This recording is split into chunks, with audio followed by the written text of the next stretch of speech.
Okay, this is unit 3.3, which is communication in business. We're going to start by going through some keywords. I'm going to write down the keywords and talk you through the definitions.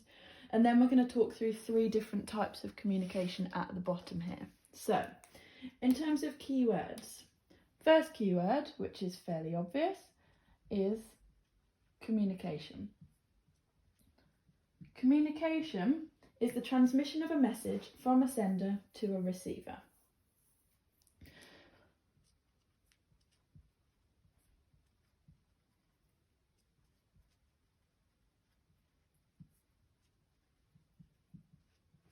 One-way communication is when a message is sent, but there is no reply. So one-way communication is really good for giving out messages, giving out information. For example, posting a leaflet through someone's door.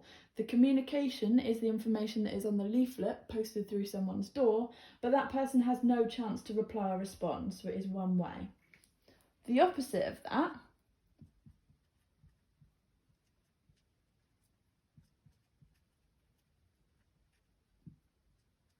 is two-way communication. And that is when the person receiving the message can reply to the sender. So this is good in situations where it's clear, where it needs to be clear that the original message has been received and understood. So the person who has received the message can reply and say, yep, I've got that message, I understand it. The communication is also good for generating ideas and coming up for solutions of problems, because things can be bounced back against one another. Then we need to consider internal communication.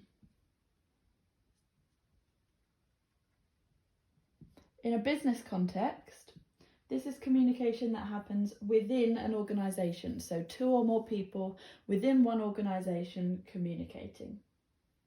That can be done in a couple of ways. Firstly, vertical communication.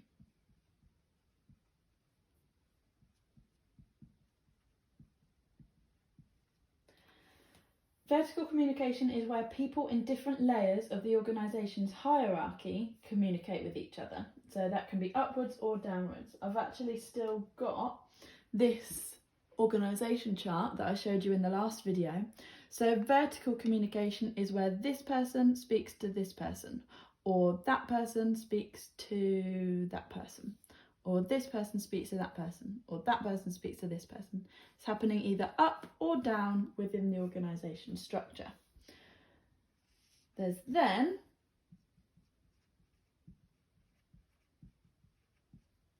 horizontal communication. Horizontal communication is another type of internal communication. It's where people on the same level within an organisation talk to one another. So this person and this person communicating, this person and this person communicating, this person and this person communicating. They're on the same level of the hierarchy. Opposite of internal communication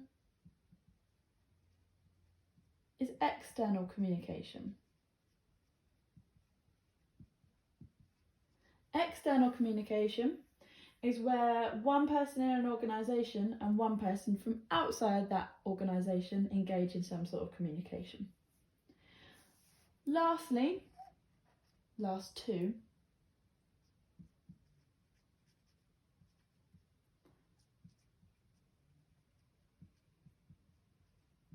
formal communication and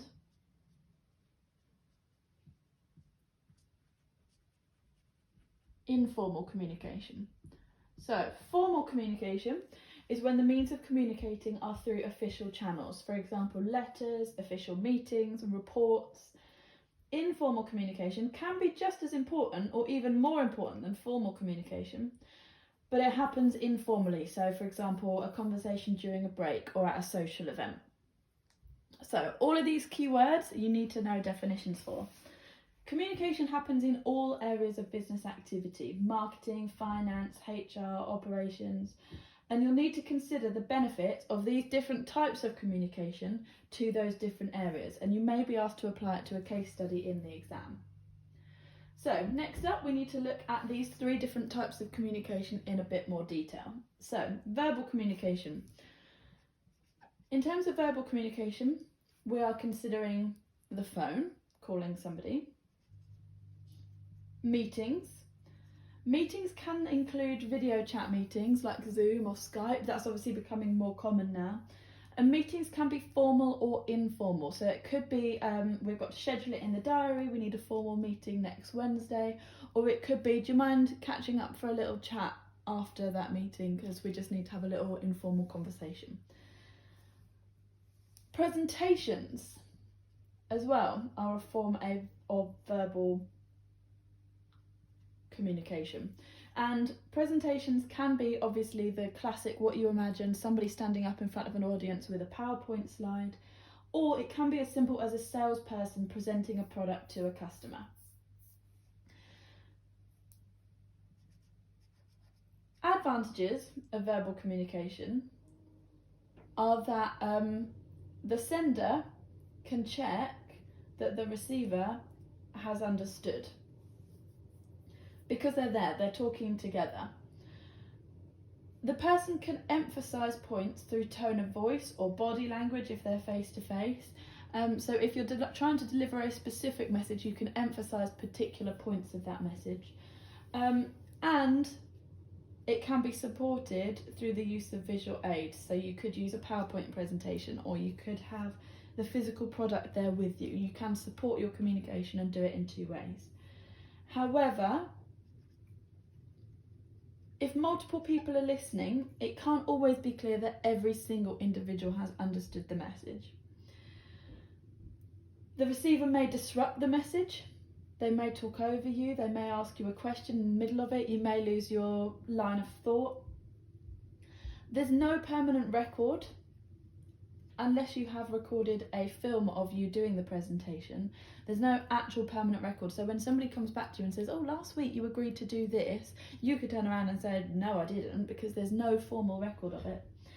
And it can be expensive. If travel is needed to attend meetings or presentations, it can work out expensive for the company.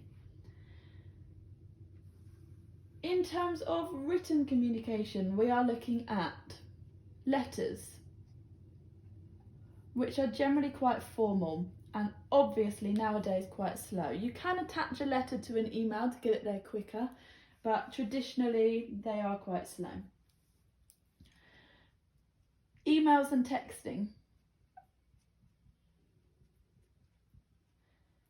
These can be formal or informal, and it can be personal or bulk sent. You can either personally write an email to somebody, or you can bulk write an email and just send it to your entire contacts list, particularly important for marketing. In terms of emails and texts, there is a record, so it can be reread, and it can be sent to more than one person at a time, which is cost saving and time saving. And it can avoid confrontation. Because you're not face to face with somebody, the chances of them responding confrontationally are pretty slim. However, it's not always possible to check that the message has been understood, and miscommunication is easy. If you write an email wrong, if you word it wrong, or you use the wrong spelling or the wrong grammar, your message can be completely misunderstood. Also, emails often get lost in junk or spam folders and people don't pick them up, so that can be quite inconvenient. Social media is really good for marketing because it combines pictures and words, so you've got a mixed message there. Can also be used for internal communications, for example, group chats or private events, that sort of thing. You can all set those up on social media. And there are different platforms for different ages or purposes. It wouldn't be right to put a formal communication out on TikTok or Instagram, but those platforms might be better for something more informal or for your marketing, that sort of thing. The advantages of social media are that there are lots of users, they can be updated regularly and quickly. The visual aids, the pictures, can enhance communications. It is quite cheap. Don't ever say free, because obviously it takes somebody time to put together social media posts, and that time costs money. And customers can give feedback by commenting and pass on the message to other users by sharing. So that's pretty cool. You can get the messages around really quickly. However, there is a cost of managing it, and it is difficult to measure the effectiveness. A lot of people measure social media success in terms of likes, but likes don't necessarily equate to customers. Lastly, in written communication, websites. Websites are really good because you can sell and put information online 24 hours a day, 7 days a week. And that information and that selling is available worldwide. So you're opening yourself up to a far wider audience. You can put on detailed information and pictures, and there is the opportunity to launch chat services, you know, where a little thing pops up in the corner of the website and says, do you wish to chat? And you can chat with somebody. That's really, really helpful. However, there is the risk of your website crashing, and if your website crashes, people don't have access to that information. Some people prefer shopping in person, so will completely ignore your website. And websites constantly need maintaining and updating, which takes time and money. Lastly, we need to think about the influence of digital communication. So I'm going to go through some different types of digital communication and some different benefits, and hopefully this will make a bit of sense. So, social media and websites for marketing means that there is a wider audience and more potential for growth, because you're accessing a global market basically, and that's only possible thanks to technology, thanks to the digital. Online selling obviously opens you up to a wider audience, the potential for more customers, and can be a lot cheaper than having a physical shop. You can generate the same revenue but with lower overheads. However, as much as these are good things, there is obviously more competition. If you are selling to a worldwide market, you're also competing with other worldwide businesses. So you might have to up your marketing game. You might have to change your 4 Ps to compete more effectively. Digital communication has allowed us to have more products. Because we've got that technology, we've been able to do things like increase our TV options with things like Netflix. That isn't possible without digital communication.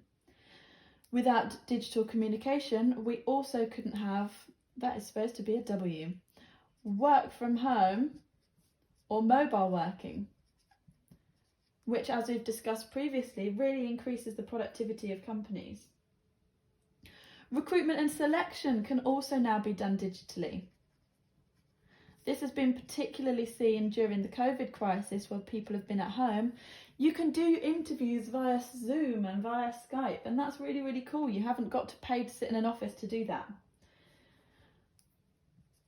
Digital communication has led to automation of production and even of services. For example, when you go into a bank, you can now pay in your checks at a machine. You haven't got to speak to a person. That's a good thing for us as customers, but it does lead to job losses. Digital communication also makes it easier to monitor staff. You can see when they're logging on, you can see what emails they're sending, that sort of thing. There's now the potential for digital accounting. Once upon a time, you used to have to do your business accounting in a physical book. You would write out every single transaction and do the maths in a physical book. Now all of that can be done digitally, which saves so much time and so much money. Digital communication also opens up, like we've said, more products, more business opportunities, particularly industries like technology design and production, technical experts, ICT, training in technology, all that sort of thing. There's business opportunities there. There's money to be made, which is really, really cool. So that is communication. You basically need to understand all of these keywords, the benefits and disadvantages of verbal and written communications, and the influence of digital and technology on communication. Hope that makes sense.